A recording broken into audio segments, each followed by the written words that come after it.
Thom Hartmann here on the best of the rest of science and green news. You need to know this.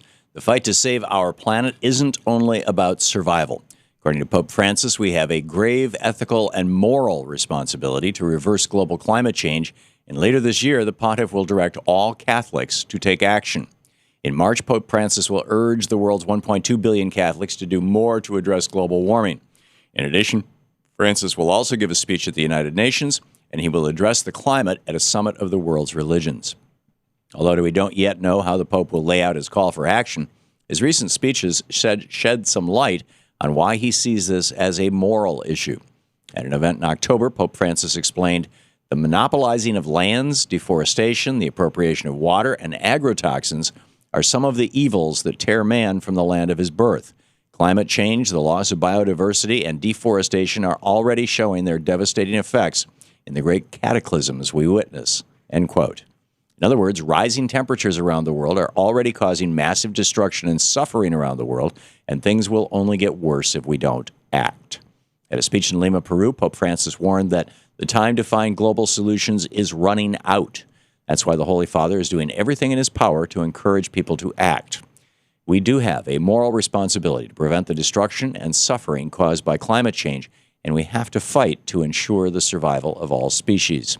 Pope Francis can push 1 billion Catholics to help stop global warming, and that's a cause even non-Christians can support. More than 50% of the food tested by our government contains pesticides. Last month, the Department of Agriculture released their latest round of pesticide sampling, and some of the results show cause for concern. Although many samples showed pesticides within so-called tolerance levels, many of those chemicals are linked to negative health impacts, even at low levels. One type of pesticide called chlorpyrifos have been associated with lowered IQ and brain development issues, but they were found in 12 out of the 18 types of food tested for those chemicals. Even at low levels, many of these chemicals can be dangerous, but most people have no idea that they're found in our food. They also may be unaware that some produce, like peaches, celery, and raspberries, were found to have the highest number of pesticides, but were still within tolerance levels set out by government. We shouldn't be measuring any chemicals by how much we can tolerate, but by whether they're safe in our food at all. Government needs to do a better job protecting us from dangerous pesticides and a better job at informing us of what we're actually eating. And we can do a better job by eating organic foods and drinking organic wines. Vermont just proved we have the power to shut down nuclear power plants.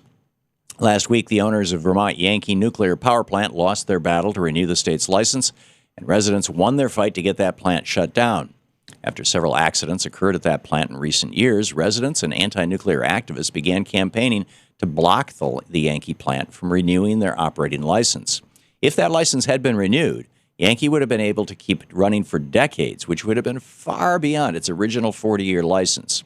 In the wake of the 2011 Fukushima disaster, many communities are thinking twice about nuclear power. However, Vermont Yankee is the first plant to be shut down over concerns about public safety since the deadly Pacific tsunami. Fact is, there is no such thing as safe nuclear power, and it shouldn't take a massive disaster to wake us up to the risks. Happy Meals may be harming your child's education. According to a new study from The Ohio State University, kids who ate fast food every day didn't learn science, math, or reading skills as well as their peers. The research was part of the Early Childhood Longitudinal Study, which surveyed 12,000 students. Researchers asked kids in the 5th through 8th grade about their eating habits and compared that data with academic gains over a 3-year time span. The 10% of the students who said that they ate fast food every day showed lower growth in 3 key academic subjects. Kids who only ate fast food once in a while were able to keep up with their classmates in terms of academic growth. While the occasional Happy Meal doesn't hurt, long-term consumption of fast food leads to nutritional deficiencies which impact cognitive development. In other words, junk food doesn't provide kids with the vitamins and minerals needed for healthy brains. Eating fast food as an occasional treat may be fine, but feeding our kids nutritional meals is one of the best ways to make sure they're prepared to get a good education. And finally, our cell phones, our smartphones in particular, are changing our brains. Scientists researched how touchscreen phones and devices have changed how we use our thumbs and determined that we are actually increasing sensory perception in our brain. The study was published in the recent issue of the journal Current Biology. And it says the one episode of intense use of our thumbs leaves an imprint on the sensory processing area of our brain. In addition, the more we use our thumbs to navigate our phones, the more we alter our brains, and using our thumbs more actually leads to higher levels of sensory perception in other fingertips as well. The authors wrote, quote, "Our results suggest that repetitive movements on the smooth touchscreen reshaped sensory processing from the hand and that the thumb representation was updated daily depending on its use," end of quote. Scientists recognize that our brains are amazing when it comes to being able to adapt to new environments. And this new study provides a great example of how it happens. Technology is changing the world around us. And when it comes to smartphones, it's even changing the way our brains think. And that's the way it is for the week of January 5th, 2015. I'm Thom Hartmann on Science and Green News.